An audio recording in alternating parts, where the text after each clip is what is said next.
Exit Vanguard tray.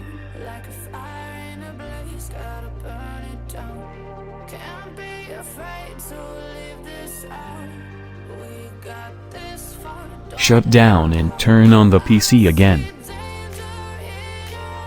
Now click Ctrl-Alt-Delete and select Task Manager.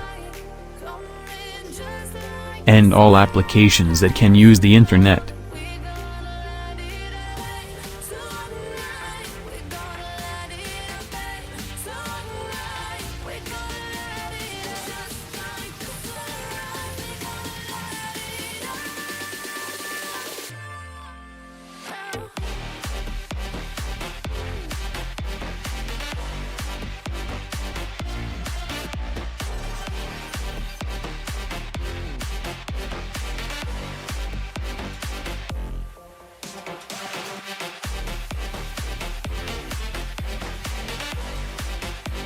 And launch the game.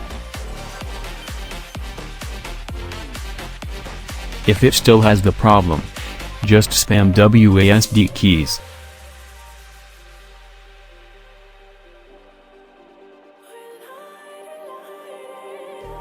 Just like a spark that's breaking out, can't make a